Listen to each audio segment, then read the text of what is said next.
travelers, it's JC Asteria here, and today I'm going to give you guys a kind of thorough but brief tutorial on logic gates in No Man's Sky. But before I get started, I want to give a huge shout out to Patricia Hernandez from Polygon and another one from Mark Medina from IGN. They both featured our recent collaboration, Build Replicant City. It went absolutely viral. I think over 70,000 views on Burroughs' channel and close to 150,000 on IGN. That is just absolutely huge for us guys. So thank you so much, and thank you everyone that enjoyed the build. We said we were going to come out and bring you guys chords this week, but it's going to take a lot of effort because this has changed a lot for us. Glitch building has changed, but as you can see, we're already trying to find the answers to fix some of our issues, and we'll get it done. But for now, let's get on with a logic gate tutorial. So what I'm using are these switch type items and light boxes. These can be found in the tech build menu and then under power and industry. The light boxes are in technology and all of the switches are in power. Now I actually don't even have these unlocked on my normal mode save because I couldn't even talk to alien life forms in the Nexus, which is where you're supposed to be able to purchase the blueprints. So I'm in creative mode and trying to figure all this out, and this was the easiest way for me to do it. In this tutorial, I'm going to be using wall switches and power inverters throughout the whole thing, and then of course wires. I also have markers, these little decorations. Those basically represent a power source. So just pretend those are generators and your wire is coming from the generator. So the very first thing that I have is an AND gate, which basically means that both of your inputs need to be true for your output to be true. Now keep in mind, just because I'm using wall switches doesn't mean you can't use other types of switches. I've already played around with the buttons, which basically are like a quick toggle switch, and the proximity switch, which basically if you are within the proximity, or I think even if a life form is in the proximity, say like fauna, this thing comes up. So there are more types of switches to use. I haven't really messed with this one or figured it out. The auto switch, I think it's broken. I might be wrong. Maybe I'm just dense. But we're going to be using the wall switches. So this is actually a really simple circuit. Basically, you're just going to connect a wire to the first switch, and then another wire from the first switch to the second switch. Basically what that does is ensures that the only way that your output is true is if both inputs are true. I have just one on, nothing. Both off, nothing. The other one, nothing. So this is a true AND gate. Moving on to the next one, we have an OR gate.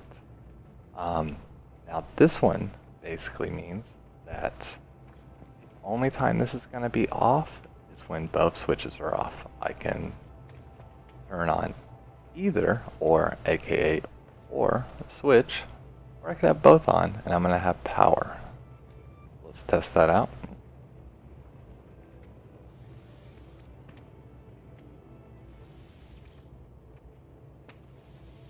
This one's really simple.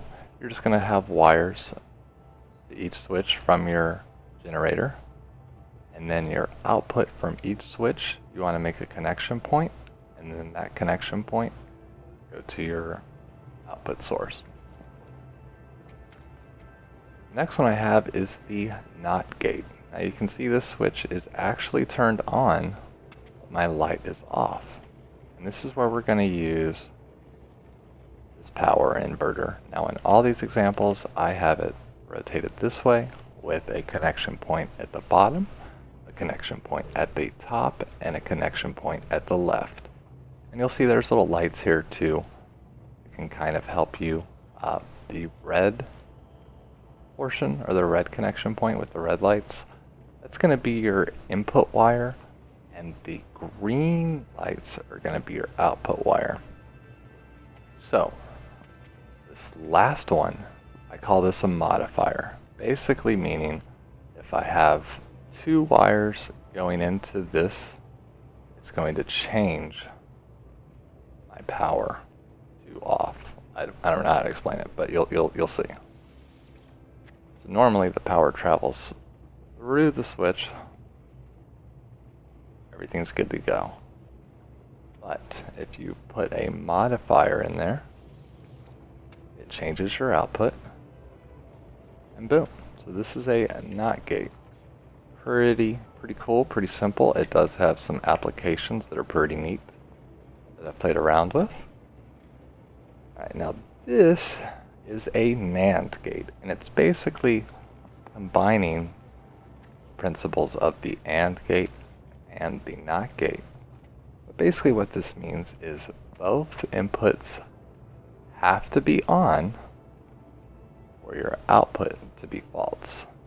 Any other circumstance, your light or output is going to be true. So if I were to turn one of these off, I have a light on.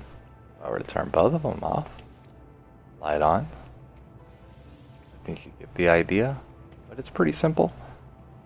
From your generator, one wire to the first switch, connect another wire to the second switch, and put that into your modifier. And make sure you have a wire going into your input source on your power inhibitor. Alright, the last gate I'm going to do for you guys is the NOR gate. I did try and get a XOR gate and a NOR gate, or however you want to say it, but it's not a whole lot of practical applications, and honestly just a little above my skill set right now, but I will figure it out. So with the NOR gate, if both inputs are false, your output is going to be true. All other instances, your output is going to be false. So you can see right now I have one switch turned on. If I turn both switches on, still false. My other switch, still false. But if I have them both off, my light's going to come on. So what you want to do is connect 3 wires from your generator, one to the first switch, one to the second switch, and one input wire to that power inhibitor. And then on your output from both of the switches, you want to have those act as your modifier. Then the output wire into whatever your source is. Now, this is a cool trick I kind of figured out by accident trying to figure out that XOR gate. But we actually have a repeater here, and what you want to do is have your, now you don't have to do this, you could literally just have a generator straight into the bottom of 2 power inhibitors, but what I've done is I've put a switch in the system just so I could turn this on and off. But if you connect your output to a modifier, connect the modifiers, you get this,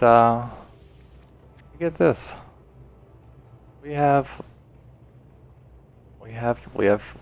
the potential for disco lights, guys. It's here. You saw it here. I promise you there are probably people that have figured a couple of these out. I don't think day one anyone has done this yet. So awesome. We're gonna turn that off before I get a headache though.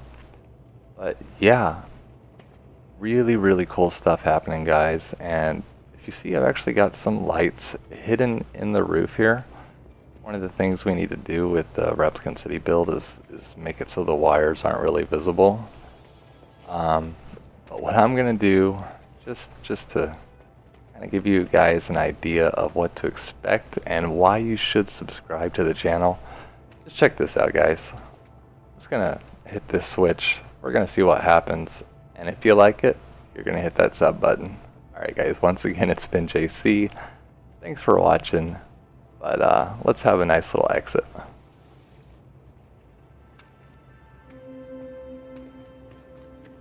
about these lights? Will they turn off? Oh, they did. Alright. Peace guys.